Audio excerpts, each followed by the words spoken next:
Patuloy na nagbibigay serbisyo, pag-asa at saya. GMA Regional TV, kapuso ng bawat Pilipino.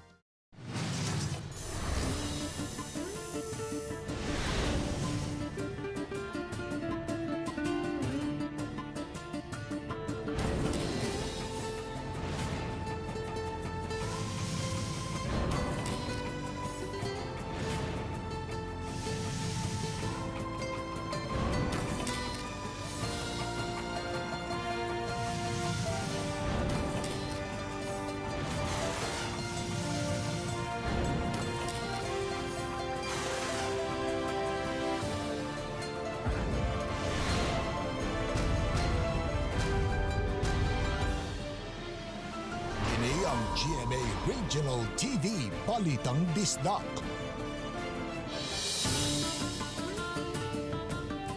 Mayong hapon na kining inyong GMA Regional TV, Balitang Bisdak, ang bugtong kasaligan, kasandigan o kadangpan sa mga Bisaya. Ako si Bobby Nelson. Nga maghatod sa labing dako ug mga nagunang balita nga mahinungdanon sa Central ug Eastern Visayas ug live sa GMA Complex sa Dakbayan sa Sugbo. Ako si Alan Domingo. 70 anyos nga taga-Kamparo, labing unang COVID patient nga namatay sa Mandaue City, siyam na ang positibo. Human masayring positibo, ang 120 ka inmates o personnel sa Cebu City Jail, nagnuwis parad sila. Nisumada nag 328 ang COVID positive sa Dakbayan sa Sugbo. Kung ECQ mula na't paugtas nga panahon, Lapu-Lapu City, wa na'y gahin, matod mismo ni Mayor Ahong Chan. Kay ting init man, public beaches sa Talisay City, higpit kagibantayan, kay base na imuligot pagkaligo. Ani ay ECQ sumpa routine sa managhigala, bisan nagkita sa social media ra. COVID crisis, apan way makapugong nining love story sa duha ka binuhat.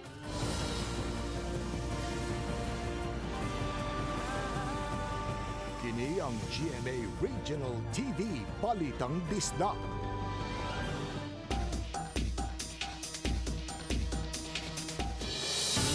Nakatala na ang dakbayan sa Mandaue og unang kaso sa COVID positive patient nga nakalas.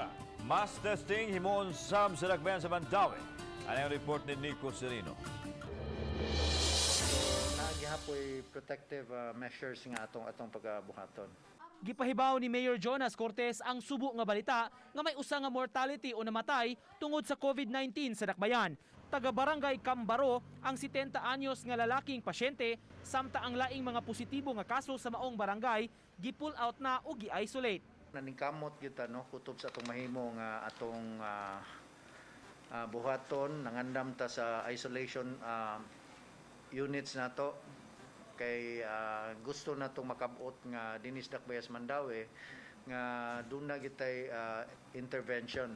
Sa kinatibukan, moabot na sa siyam ang positibong kaso sa Mandaue. Duha niini ang naka-recover ug usa nakalas. Nabantayan nga pipila sa mga kaso sa Mandaue mga kabanay ra. Ang nakakuan sa kaning cases sa Mandaue kay puro tagbalay no naso sa kabalay ang kanang sa Cambaro sa Kasuntingan kuan ni siya katuning biyahe gikas gawas bitaw. Samtang gusto si Cortez mupahigayon og mass testing sa syudad. Nakig-alayon sila sa Department of Health alang niini.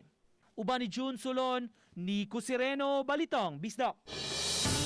Dugang 5 ka mga bagong konfirmadong kakaso sa COVID-19 ang natala sa Dakbayan sa Lapu-Lapu. Samtang Lapu-Lapu City Mayor Junard Ahong Chan may konsiderar paglugway sa enhanced community quarantine sa maong Dakbayan. Si Luan Mirondina sa report. Upat sa nagpositibo sa COVID-19, mga kawani sa City Hall nga mo'y gitahasan sa relief operations mga babay. Samtang ang laing usa ka babay usab silingan sa COVID positive patient.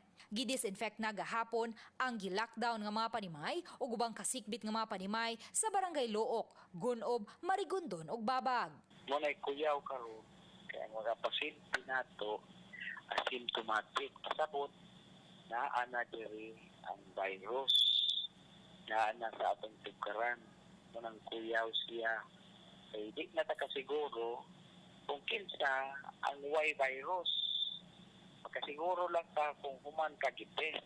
Gusto man sila Lapu-Lapu City Mayor Jonard Ahong Chan nga makapahigayon og mass testing apan miangkon nga nahurot na ang testing kit sa DOH sa pagkuha og swab samples sa tanang mga kawani sa CSWD, BMO ug mga department head sa City Hall nga may close contact sa unang konpirmadong kaso sa COVID-19 sa dakbayan sa Lapu-Lapu. Mangayo karon og pagtugot ang mayor sa DOH aron makagamit og rapid test kits alang na sa mass testing. Sa pikas bahin, gikonsiderar usab sa mayor ang posibleng pag-extend sa enhanced community quarantine sa dakbayan. Apan iyang giangkon nga walay igong gahin ang dakbayan kun mulanat pa sa taas nga panahon ang enhanced community quarantine.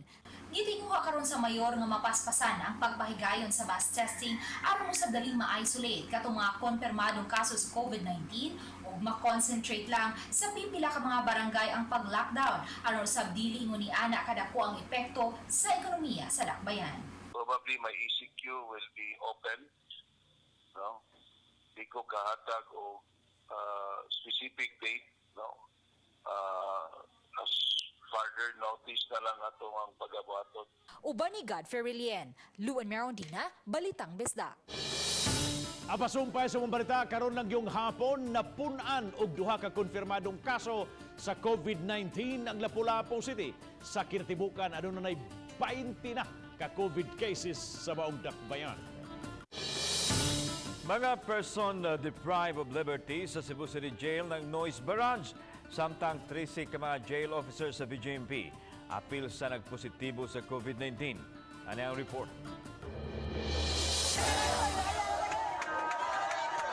Sa usa ka video nga mikatap online, makita ang sitwasyon sa sulod sa bilangguan nga hilabihan kasaba. Gani, sikit sab kaayo ang ilang kahimtang sulod sa ilang nahimutangan. Nasubo ah. First time lagi ni Daddy. Nagsagit yun ng piniriso, Daddy. Di sila ganahan magpasulod. Wala, kaluoy na uy. Samtang sa laing video, madungog pa sa mga silingang building ang kasaba sa mga inmates kagahapon. Ang noise barrage na hitabo human migawas ang resulta nga adunay 123 sa Cebu City Jail nagpositibo sa COVID. Unsa man kaha ang hinungdan? May tumaw kagahapong adlawa ang noise barrage sa mga piniriso sa Cebu City Jail. Gumikan kay nakalitan ang mga piniriso nga nakita nila nga daghang mga pulis nga miadto didto sa naasoy nga jail facility.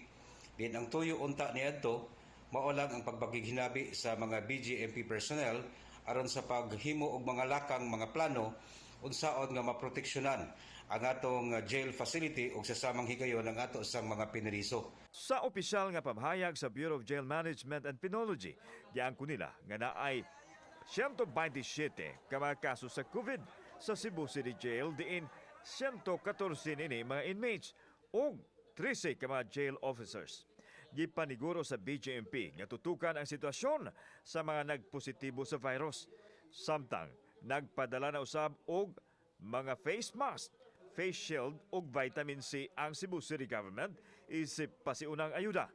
Ipadayon sa Cebu City Government ang dunol-dunol systems sa jail apan kadto lang vitamin C ug mga PPE. Atong nahibaw-an mismo gikan mismo sa mga mayores dito sa sud sa Cebu City Jail nga nakikalayon sila sa BGMP labi na sa paglimpyo sa ilang tagsa-tagsa ka mga selda ug ila na sad nga gidid-an nga maglakaw-lakaw ang uban nga mga piniriso nga musud sa lain nga mga silda. Kauban si Marlon Milgaso, ako si Alan Domingo. Balitang Bisdak. Adunay 18 ka mga bagong positibo sa coronavirus disease sa dakbayan sa Sugbo. 15 nini ang gikan sa Barangay Labangon, usa sa Barangay Mambaling ug duha gikan sa Cebu City Jail. Moabot na sa 328 ang sumada sa mga nagpositibo sa COVID-19 dinhi sa Dakbayan, Sugbo. Samtang ikatakdang buksara ang quarantine facility sa may North Reclamation Area sa Cebu City sa adlawng Sabado. Mipahigan og ocular inspection si Cebu City Mayor Edgardo Labella sa mong pasilidad kaganabuntag. Adunay 200 ka capacity ang naasoing quarantine facility. Samtang adunay 20 ka mga ICU ventilators sa COVID nga gideliver sa syudad diin na po alang sa CCMC, ang 5 alang sa Cebu City Quarantine Center ug ang laing 5 sa mga pribadong tambalanan. Ang Department of Social Welfare and Development kundi DSWD subling nangayo sa pagsabot sa katawhan kay di tanan matagan sa 6,000 pesos nga financial assistance sa Social Amelioration Program o SAP. Nagpadayon na ang distribution karon sa mga kwalipikadong pamilya. Ano yung report ni Nico Serino? Hangtod kagahapon 134,496 na ka mga pamilya sa Central Visayas ang nahatagan sa financial aid ubos sa SAP. 6,000 pesos ang nadawat nila. 12.71% kini sa kinatibuk ang gidaghanon sa mga target families. 1,058,000 ka mga pamilya sa Region 7 ang tagaan. 6.3 billion pesos ang budget sa Social Amelioration Program sa tibuok rehiyon. Pasabot sa DSWD Assistant Regional Director, dili tanan ang mahatagan kadturang low-income households. Nga ang gobyerno dunay limitasyon sa atong resources, and ang DSWD igo nag-implementar og unsay nakasulat sa balaod. So kung 18 million ang gibudgetan, 18 million ra pud ang atong hatagan. Aminado si Lucero, daghang hagit ang giatubang nila labi na sa identification sa mga beneficiaries. May pipila ka personnel na sab nga giingong nakadawat og hulga. Apan gipasalig sa ahensya, magpabilin sila nga muhimo sa ilang tahas ning panahon sa krisis. Lakip na ang pag-andam sa mga relief packs nga mao ilang iapod-apod pinaagi sa mga local government units. Para sa mga beneficiaries nga makadawat, hinaot gamito nato ni sa ustong paagi ug sa atong panginahanglan. Kay mao kana ang intensyon ni ining bayanihan to heal as one. Paghatag og ayuda sa panginahanglan nato samtang niakite ni aning krisis karon nga atong giatubang. Nico Sereno, Balitang Bisdak. Ning panahon sa ting-init, higpit usab nga gibantayan ang mga kabaybayunan sa dakbayan sa Talisay. Si Lian Singkulan adunay live report. Lian.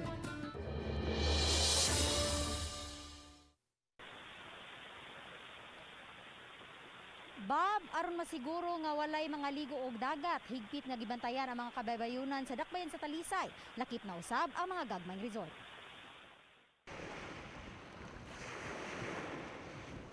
Sugod nga gipatuman ang enhanced community quarantine, ingon niini nakakalma, kahilom ug kalimpyo ang Larawan Public Beach sa dakbayan sa Talisay. Apan bisan pa man niini, usa-usab gini sa mga gibantayan aron masiguro nga wala gyud mga ligo og dagat ning panahon sa ting-init. Usa lang ang Larawan Beach sa mga gi-check gawas sa mga kabaybayunan sa Barangay Tangke, San Roque ug Kansuhong. Gisubay usab ang kabaybayunan sa Barangay Dumlog ug sa Puok. Mingaw kay sirado ang mga gagmay resort sa dakbayan. Diin kaganiha sa among pagsulod sa usa ka kaliguanan, gihipos lang una ang mga lingkuranan. Matud pa nga kaniadto, daghan gayud ang mga ligo sa lugar. Matud usab sa usa ka lifeguard nga si Jovi, nga swerte na siya nga gitagaan gihapon og trabaho ning panahon sa enhanced community quarantine. Di na nga lifeguard kaniadto, maulang sa una ang tig-atiman sa swimming pool ug tigbantay sa lugar. Mana ako lang limpyo-limpyuhan para dili kayo mulumot. Wala may kuan, wala may tao, gamit pa sige gamit bitaw.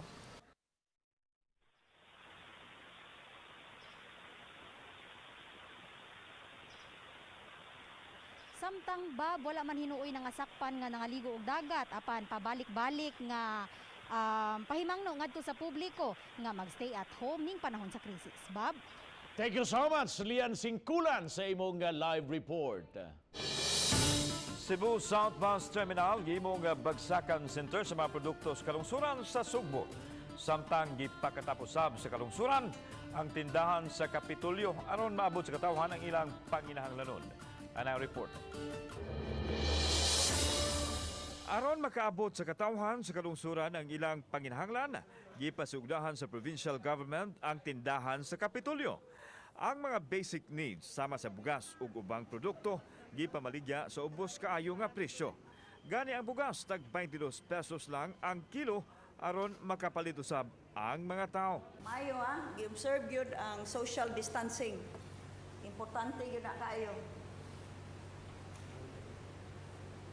Okay. So, argaw. Samtang ang mga produkto sa mga mag-uuma gikan sa kalungsuran sa lalawigan ilaho sa South Bus Terminal inay ngadto sa Carbon ug sa Pasil. Dinhi na mosugat kadtong mga negosyante nga wholesale ang kumprahon. Tinguha sa gobernador nga dili na makatunob sa Carbon ug sa Pasil ang mga motumod sa produkto gikan sa probinsya. Muna ang sitwasyon sa Cebu South Bus Terminal nga nahimutang diri sa Dakbayan sa Sugbo. Tungod kay walay biyahe ang masakinan, gihimo ni siyang bagsakan center sa Kapitolyo. Ang tanang mga produkto gikan sa kalungsuran sa probinsya sa Sugbo diri itumod sa mga negosyante ug diri sab siya kuhaon sa mga merkado sama sa Carbon. Kini gitumong aron masiguro nga di na mokatap ang coronavirus disease. Kauban si Marlon Milgaso, ako si Alan Domingo, Balitang Bisdak.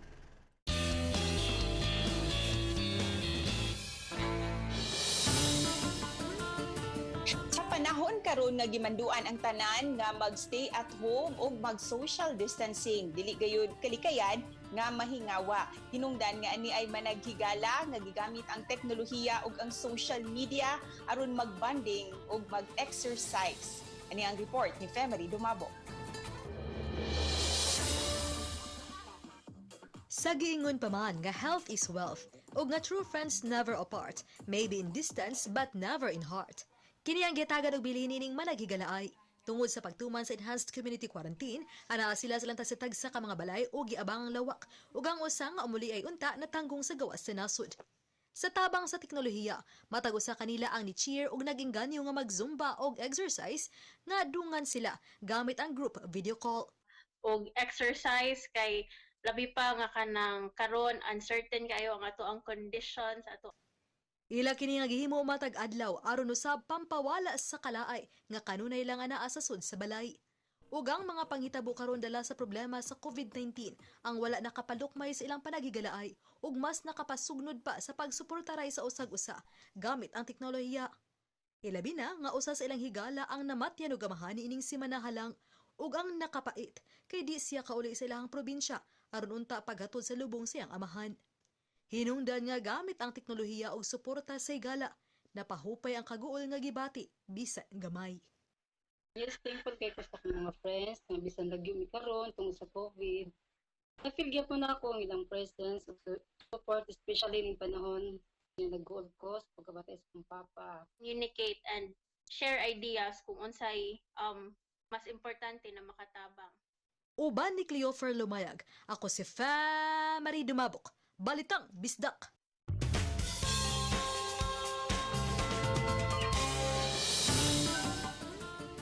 Bisan pa man sa krisis karon, waog tuo mga kapuso ang nag-hashtag spread kindness. Sama na lang niining managhigala nga may sakripisyo sa unsa man nga paagi aron lang makatabang. Imbis magsaulog nga sila lang sa kapistahan ni San Vicente Ferrer sa Sitio Ba sa Barangay Perilos, ila kining gipaambit sa mga frontliners sa Carcar City. Ang ideya nila ni Crystal Mea Labio ug Kim Tanika mao nga inay litsyonon ang tulo ka upat ka baboy ila kining gipalapap. Giluto sa nagkalain-laing putahe sama sa humba ug uban pa. Dayon gipanghatag nila sa mga sundalo, kapulisan, barangay tanod, barangay health workers, bus drivers ug mga konduktor. Ang ilang mga silingan nakadawat usab og karning baboy. Alang kanila nga 24/7 ang pagbantay sa mga frontliners alang sa kaluwasan sa tanan. Busa ngayon lang gayud usab sila nga suportahan. Hapit na matapos ang pag-andam sa Bayanihan Cebu Field Center Gipahibaw ni Architect David Glenn Osorio, ang project architect sa Bayanihan Cebu Field Center, nga nagpadayon pa ang mechanical o plumbing works sa pagkakaroon. Iyang gipahibaw nga dugang duha ka mga shower station ang ilang gitukod samtang matapos na ang tanang architectural works karong adlawa. Samtang padayon na nawagan karon ang Bayanihan Cebu nga abagan unya ang mga COVID-19 positive nga ipahiluna sa Bayanihan Cebu Field Center. Labing importante nga gikinahanglan sa mga pasyente mao ang Bayanihan Medical Kit nga naglakip sa digital thermometer, digital BP aparatos ug pulse oximeter. Gamiton usab unya sa mga pasyente sa mga ang Bayanihan Hygiene Kit nga naglakip sa toothpaste, toilet paper, surgical mask, face towel, drinking plastic cups ug uban pa. Spiritual o physical exercise ang ipahimo sa mga taong nakalapas sa enhanced community quarantine sa Dakbayan sa Sugbo. Sila mga nasiikop sa COVID Action Team nga giumol sa mayor nunod sa mga tao nga kanunay gihapong naglatagaw sa Dakbayan bisan gipatuman nga enhanced community quarantine. Ang mga lalaki gipa-exercise ubos sa naglagiting nga kainit sa adlaw, samtang ang mga babae gipalimpyo isip kampahin sa community service. Giparosaryo usab ang mga nadakpan aron makahinusog silang kalapasan sa protokol. Matod ni Raquel RC ang Pangulo sa COVID Action Team nga daghan gyapon sila og madakpan nga mga violators matag adlaw. Ipaubos usab nila kini og mga seminar. Tulo ka mga mananagat giluwas sa Philippine Coast Guard Station Western Bohol human maunlod ang ilang gisakyang panagatan dito sa Tagbilaran City, lalawigan sa Bohol. Niadtong tunguran nagpahigayon og routine inspection og naghatag og relief goods sa mga managat sa ang Philippine Coast Guard Western Bohol uban sa Tagbilaran Bantay Dagat og ilang nakita nga nagpautaw-utaw ang maong mga managat ingon man ang naunlod nilang sakayan. Alas 2 sa hapon niadtong Abril 21 sa Barangay Buoy, dali nilang gi-rescue ang mga biktima. Gikarga sa mga sakop sa Coast Guard ngadto sa ilang rescue boat ang bangka uban ang tulo ka mga managat nga sila si Samuel Rimirate, 55 anyos, Demetrio Duperte, 38 anyos ug Eduardo Humarito, 51 anyos nga pulos mga lumulupyo sa Barangay Ubuhan, Tagbilaran City. Suma sa mga mananagat, gihapak sila og dagkung mga baud. Ang ilang bangka maong naguba kini og naundod.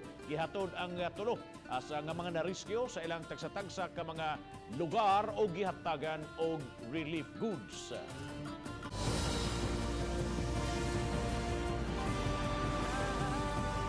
Kini ang GMA Regional TV Balitang Bisdak.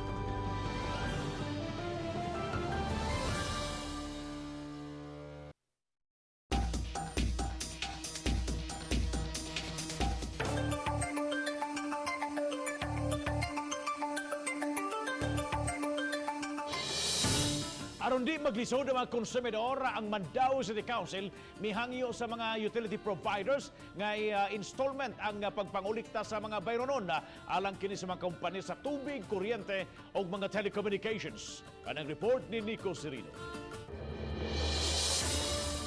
Sama sa kadaghanan, lisod alang niining managsilingan nga taga-ibabaw istansya ang sitwasyon ning panahon karon sa enhanced community quarantine.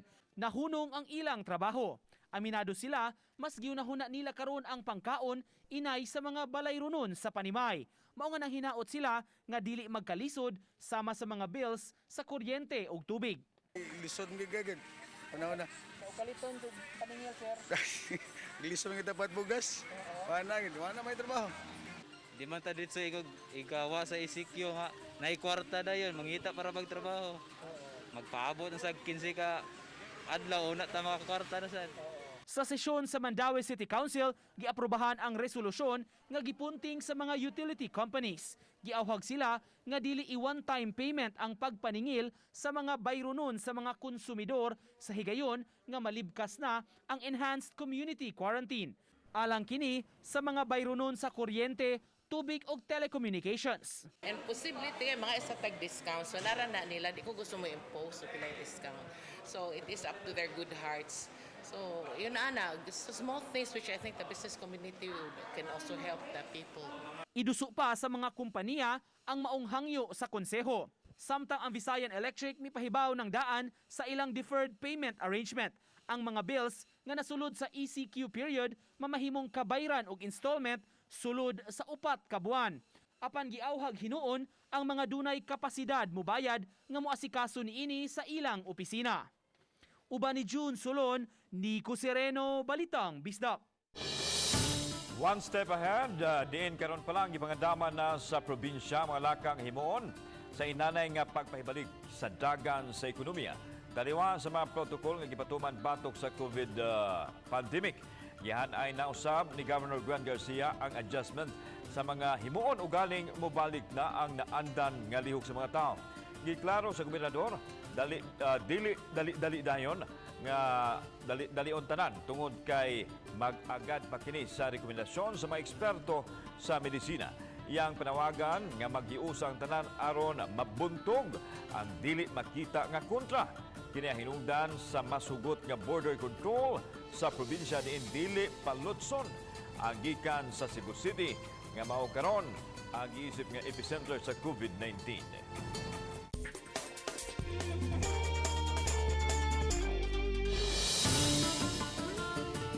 Ani ay usa ka hotel staff nga mi-propose iyang hinigugma nga usa ka public school teacher na tigayon-gayod ang wedding proposal bisan pa man sa gipatuman nga enhanced community quarantine tungod sa krisis sa COVID-19. Congratulations! Og atong saira ng ilahang love story in the time of COVID-19 pinaagi sa report ni Luan Mirondina. Niadtong Martes, ang ika-27th birthday ni April Rose Ann Igot, teacher sa Maribago Elementary School. Ang inato lang unta nga birthday celebration, kalit lang nahimong engagement party. Gipaagi sa games nga charade ang wedding proposal. Kay nagpatuman man og enhanced community quarantine, dili basta-bastang makagawas ang mga ginikanan sa 24 anyos nga si Ranudo Ripolido Jr. nga taga Barangay Gunob aron unta formal nga ipahigayon ang pamay. Dugay ni gani last year pa maybe November na niya akong singsing, nagiplanuhan ako ni mga December pa. Ya April 21 din among sabot nga mamalay ko niya kanang together my family. Ya na COVID man di man kalabang akong mama kay akong mama papa naman sa Bunog. Ya, sila naman sa Datag so maybe layo din siya. So this time nahimo na lang ko ni asko ni Kuya Jundre Yari Gallardo iyang tuyuan to help me. Na-surprise jud ko gahapon. Even though nga na-plan na ni siya, pero wala ko ga-expect na gahapon jud niya buhaton ang tanan-tanan ning ana. Then, tamot nga na-surprise ko kay nag-una na daan og surprise ako may agaw nga wala pa sila niya. Iagi lang og games. So, lahi isa jud siya og pamaagi na. Na-surprise jud ko maayos and happy jud kayo ko. 8 ka tuig nang manag-uyab sila si Ranudo og April Rose Ann ug nagpuyo na sila sa Maribago. Busa ang mga nakatambong sa birthday/engagement party ang mga kabanay ra usab ni April Rose Ann sulod sa compound. Mo tulis di ba i-gather tao man nagani kaya kaning mga tao nga nasa palibot familiar sad kanang narapod sa balay man ba kanang wala gyud nag-ask o lain nga tao outside murag compound ani among balay direto. Wala kay outsider nga nakasulod nga lang tao. So compound naman ni sila lang gid akong gisabot nga para ma-success lang gid ang proposal na ko niya. Naglaraw ang duha nga magpakasal usa ka tuig gikan karon aron usab makatigom. Kini ilabi na kay parehong nahunong ang ilang mga trabaho. Uban ni Godfrey Rilien, Luan Mirondina, Balitang Bisdak. Sa gipahigayong checkpoint sa may Cebu South Coastal Road alang sa mga sakyanan nga upasod sa Dakbayan sa Talisay, gisusi ang mga sod sa mga dagkong sakyanan. Subay kini sa mga taho nga dunay mga van nga nagpasakay og mga unauthorized nga mga taho nga gipamayran o gibayaran. Hinuon na matod sa Hipis Talisay City Police nga wa hinuon sila nakita nga mga vans nga mihimo ator silang gipahigayon nga mga checkpoints. Kapina sa 180,000 ka mga relief packs ang napadapod sa Dakbayan sa Mandawi. Sa talaan sa City Hall, nakahimo na sa distribution ang tanan nga mga barangay. Mimando ang mayor nga tanang balay, bisan dilibutante ang mahatagan sa hinabang. Igilakdang mohatag na sabog laing hugna sa bugas ang syudad labi na nga nagpadayon pa kinigipatuman karon nga enhanced community quarantine. Mga deboto ni Senyor Santo Niño, giauhag nga musalmot sa magkalihukan alang sa ika-455 nga pagsaulog sa kaplag dinhi sa inyong mga panimaylang pinaagi sa social media gihapon.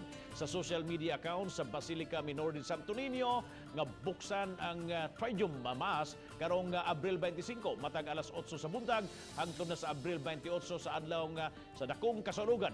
Giauhag ang milyon nga mga deboto sa Balaang Bata nga panahon karon sa pagsangpit pag-ampo ngadto kay tasan samtang wa pay manimbahay nga tugutang moduaw sa basilika gihimo usab kini sa mga higayon sa mga pari nga makapanglimpyo sa ubang bahin sa simbahan samtang nanghatag sila usab og mga relief goods sa mga nagkinahanglan naghatod sila og mga pagkaon og sa ilang mga hinimo nga mga personal protective equipment ngadto sa mga frontliners.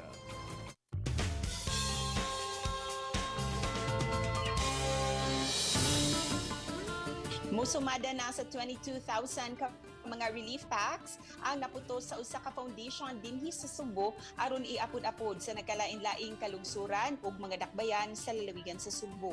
Ug mga adlawa ang 4,000 ka mga relief packs iapod-apod sa mga lungsod sa Cordova, Tuburan ug sa mga barangay sa A. Lopez ug Barangay Luz. Nahatagan og mga relief packs ang mga lungsod sa Sambuan, Alcantara, Alegria ug Dumanhog. Lakip sa nahatagan ang dakbayan sa Danao ug lungsod sa Carmen. Nakasugod sila og repack ug apod-apod sugod sa unang semana sa Abril. Gidid-an hinuon ang foundation nga makahatod sa mga relief goods sa kalungsuran.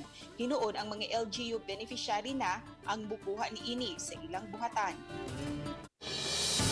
Dahan salamat sa mga kapuso nato. Apil lang na sa gawas sa nasod nga nikisayod sa mga dagko ug mga nangunang balita sa rehiyon. Ako si Alan Domingo. Ang inyong balita, ang among balita, kay matag lokal nga balita mahinungdanon. Kini ang inyong GMA Regional TV Balitang Bisdak. Buong puso para sa Pilipino. Ako si Bambi Nolsaro. Maayong hapon mga kapuso.